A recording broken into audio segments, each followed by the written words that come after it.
Good morning and welcome to day 14 of our Soulful Heart vlog series. We're covering what we hold as the seven key areas of life, and today we want to talk about the financial. And some days we're coming to you daily, and other days it's a day or two in between. And today it's been a few days in between. I think 5 or 6. And I went out to do a paint job, Christopher and I, in the city, and we were gone for a few days overnight. And so that was about our money needs, and just flowing with the grounded reality of our life and our bills and our money needs. And so that's why we endeavor to come once every day, but it doesn't always happen that way. Well, I think that segues into, I guess I will read that first point. That's a good one. But I want you to talk about that transition for you, how that's been from being a full-time, intense painting contractor for so many years and transitioning into what we're offering with Soulful Heart and facilitating. And but one of our key points about the financial area of life, and we also consider it livelihood as well, shrinking ourselves to fit into a job or medicating with a career leads to unhappiness and lack of meaning. And when we say medicating with something, we don't mean in a healthy, it's medicine way. When we say medicating, we mean using something to numb our feelings or our parts. So when people talk about being a workaholic, for example, that's really what we're saying about medicating with a career. Earning our livelihood from our passion purpose work allows for a joy in the creation, focus on the experience rather than achievement, and deeper fulfillment. So the big question there, of course, is how do we figure out what our passion purpose work is? Yeah. There's just some really deep key values that we want to offer, because each one of our situations is so unique. And so I could share stories, and those are inspiring, about the transition that I've made and that we've made together. But a key value underlying that is embracing the deepest sense that you have about why am I here, and owning that here, and then pointing your life in that direction.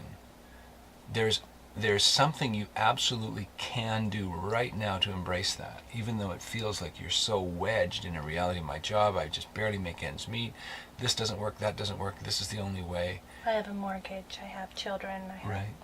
Where something feels immovable, there's something within your realm of power and focus and influence that is definitely movable. And if you take that step, you're embracing this path that we're offering, and it leads to another step and another step after that. And those cumulative steps make for profound change, each one that requires you to find courage along the way. But you transmute into your soul essence, and out of the collective conditioning, you feel and heal the wounding that gets pushed up. It's scary to make a significant change in your life. And that will push up. That's the language we use. It pushes up wounding that was before medicated down, as Jillian was saying, to be felt. And that having wounding felt is the fulcrum or the tipping point of healing that is so largely been completely off our radar. Even people that are deeply contributing and helping in a positive direction are holding deep unfelt angsts and aches and pains. Some of them are related to their childhood wounding. Some of them are definitely related to their soul wounding, things from past lives. And they've found some workaround that enables them to function. You have to bring in the false self here, though, because you're talking you, right? And how we work with this question of what is my soul purpose and my passion purpose is by connecting with your parts and your false self and a part we call your daemon or your soul guardian, to actually help you start to differentiate what is false and what is authentic. And we do that in all of these areas of life. That's why we're bringing all of them. But in this area, an example is having someone come to us who is deeply unhappy in their career and what they're doing, and working that question on the emotional level is about, well, what does that job recapitulate for you? What does it represent subconsciously for you? We don't just go at it, we're not career counselors, so we're really feeling it more at the emotive level, helping the person identify what is the subconscious draw based on my wounding. And one of the biggest pieces, of course, is our fear that parts of us have of us being in our bigness. Yeah. That's a really big one. Being afraid of our own bigness. Again, that's language that we use comfortably.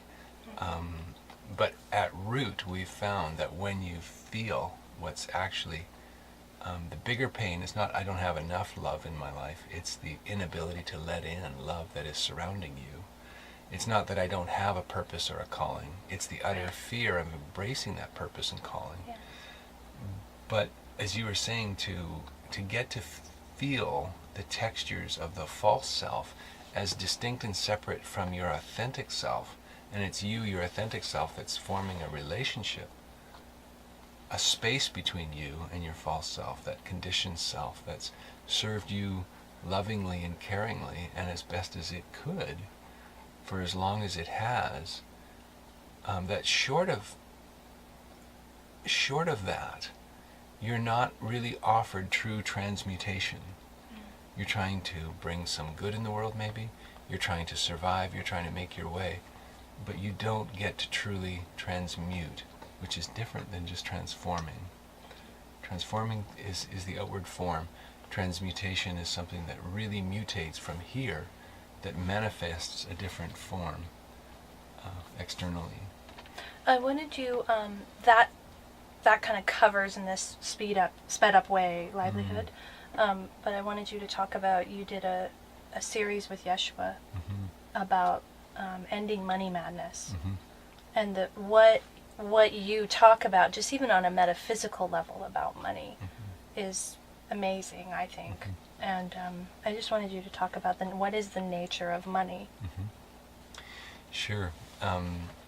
Again, I invite you to check out our blog, and you'll find the writing that I did there called Ending Money Madness with Wayne and Yeshua, where I hold Yeshua as an ascended teacher. I go into my creative imagination space, feel who I hold as Yeshua, and just be in dialogue. I think we've done 20 days now, some of them consecutive days.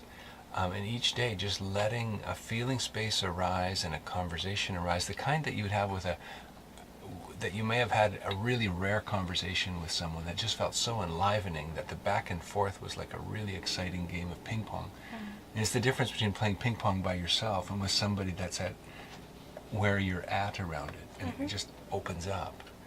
And those conversations with Yeshua did just that.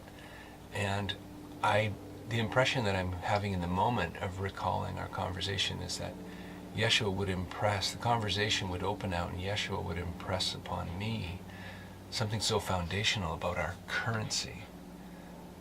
That which is coming from our heart is our aliveness, our love flow, our digestion of love coming to us and moving out into the world. Our passion purpose is our currency. Now, if your currency is so anemic, what's the meaning of the word anemic? Sickly, barely alive. Scarcity-based. And you're holding on to something out of fear and suppression of your gifts and ability. You're in an anemic state with your currency. And to turn that tide is to begin to embrace and take responsibility towards... That's our dog. Come here. Just off camera. He's our guardian. Yeah. Oh. I have to cut this. We may have to cut this. Just let it go. Coda Bear, come here. There's a lot of activity out there. They're moving their own. Oh. Okay, come here. Come. I think I can cut that out. We're back. Coda just had a little barking session, and we hope that's his last one.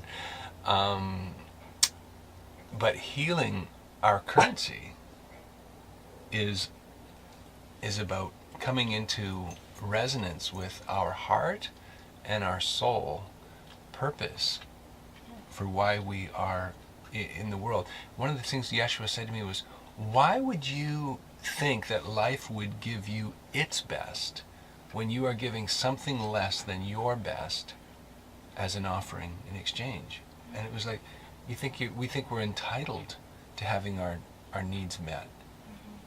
There's an entitlement energy around that if we're giving something less than our best. And I realize that there's a space between where any one of us are right now and where we want to be. Or we have a space right now between that. Totally. The gap between where we are now and where we're meant to be. Right. And even when we get to where we're meant to be, there's always a meant to be beyond that. Totally. But in that gap is what gives life and growth and meaning. I was just thinking, contrasting that with when I was working in an office as a manager, and there was some nourishment in that job for me, but there just was this dead end feeling about it. Like I get up every morning, I go to work so I can pay the bills. I get up and there's so many people. We're fortunate to have that reality in another way, to even have jobs. But there's a dead end, that dead end feeling is when our currency really isn't going out into the world. Yeah. And we're not saying that comparatively anemic and flat space isn't sacred. We're saying that you drew that into your life, and it's a sacred ground to own it and to move from right where you are into the direction of where you're meant to be. Well, we also offer that how we relate to money is how we relate to love. So if love has felt anemic in our lives and there hasn't been a flow of love, and most of us didn't experience that and don't experience that, then it's projected onto money. And money also becomes our false god. It is the false god of the industrial age, and just an energy, not real. And this has led us to explore a lot more barter, exchange of currency, exchange of value. We still have a lot of need for so-called yang currency in our life, but we're also open to, if the exchange of value is really there, alternative means around that too. Yeah, our whole money system has been so formulated around our scarcity, Fear, our industrial age, and we've got whole new worlds to enter into what currency will look and feel like in a new order that's abundance-based. and even the attainment of money, like that is becoming more and more strange to me. Like this efforting around having a big savings account, for example, put into a bank that is an artificial institution that could collapse at any moment. And it's like, why do we need this big abundance of money that doesn't even get spent or put back into the system? There's a hoarding. I remember Yeshua talking about that. This hoarding mentality, and to me that comes back to love again. If money represents love, parts of us hoard money to feel more love, when in actuality then we don't even let ourselves have it. Yes. The money sits in the bank. Exactly. Rather than moving, enlivening our lives because of a felt sense of a false security that it provides. And this is also why the 1%, 99% is so out of whack, because that 1% is hoarding. And the 1% is actually getting more frightened by the day, because the mutual benefit foundation of money that gives its stability is being eroded. So of course those who are hoarding the most of that scarcity-based currency are feeling a heightened sense of unrest and instability in their well-being on the deepest level. So the more money they amass, the deeper the insecurity, not the security. Right. And we're definitely at the age of the end of money as we know it. It's being swiftly eroded. And I guess I feel this kind of fondness back to the tribal culture and the trade. You know, you would go village to village and you would have what you have and you would trade it, and no one had more than they needed. You had what you needed. And that there's something about that that just feels so resonant with what our nature is. Yeah. Animals don't hoard. No. You know, I mean, they hoard, it's for practical purposes. Right. You know, for the winter or something. They don't do that. Come spring, they've consumed it all. Yeah, and I feel like this is, again, such a product of the false self. So, and we're not advocating for giving up everything either. It's having enough to be in the world, but in way more balance. Yeah.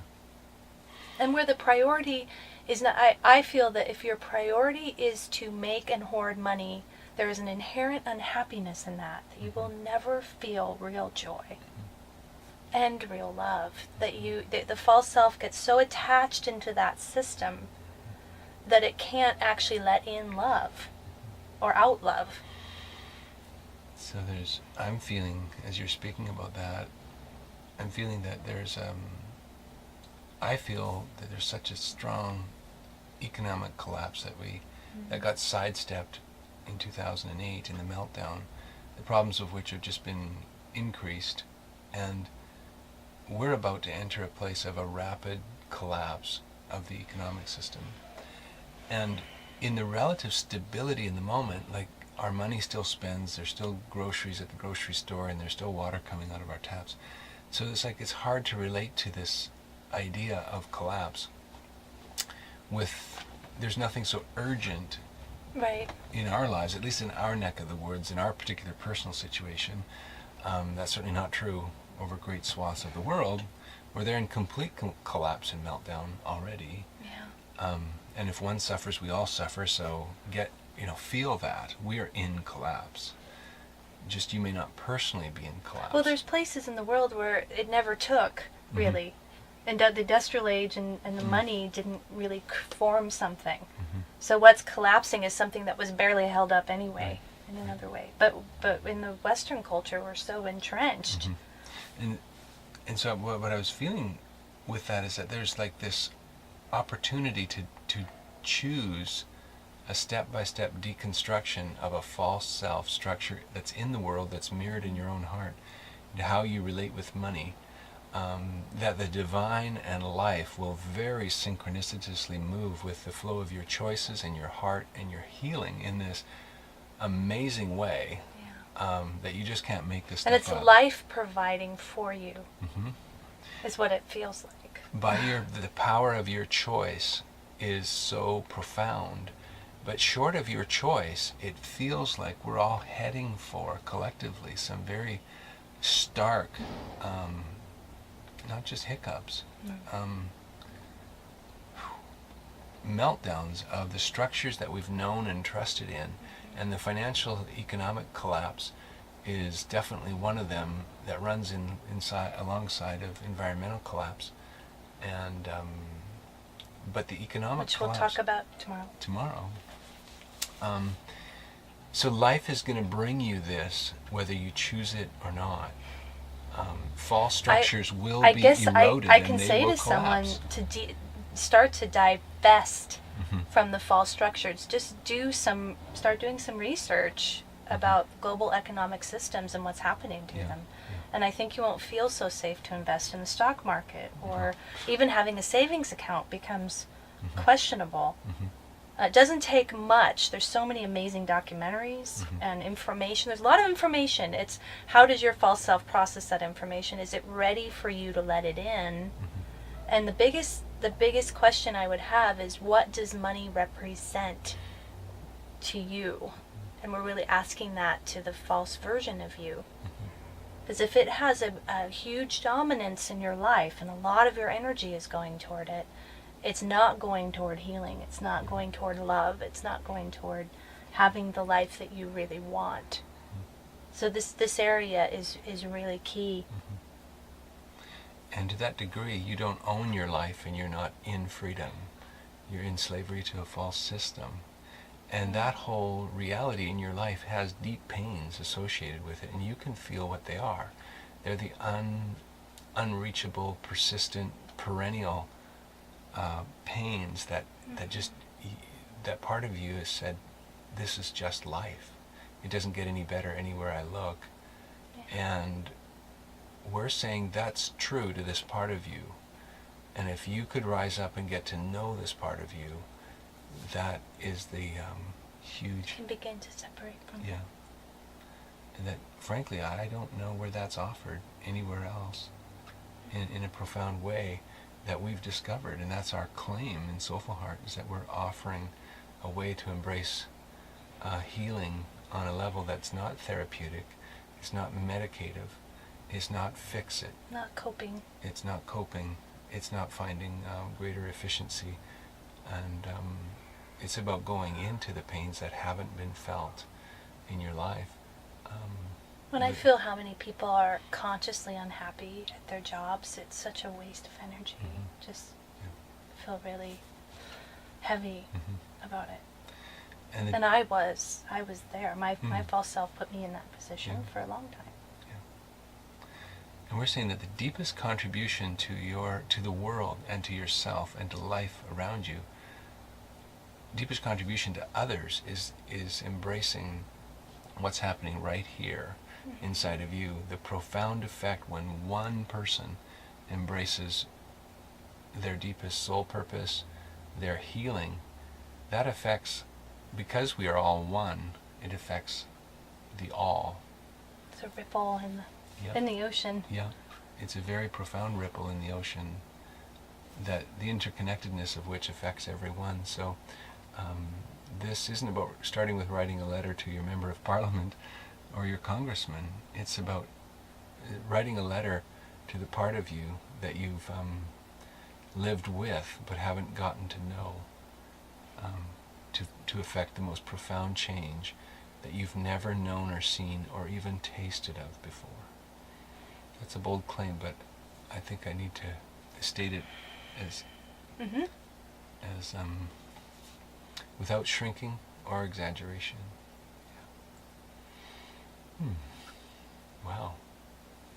And tomorrow we're covering the last area, which is environmental. It's a big one. Yeah. Tomorrow's Earth Day. Yeah. And we're calling it Mother Earth Day along with some others. Because the earth is not just the earth is our mother, from which we get all things. Very different feeling when we feel it as Mother Earth as compared to Earth. Thanks for joining us. Yeah. Day 14. Thanks for taking us in. Thanks for bringing your desire and your heartache to what we're offering. Bye for now. Bye.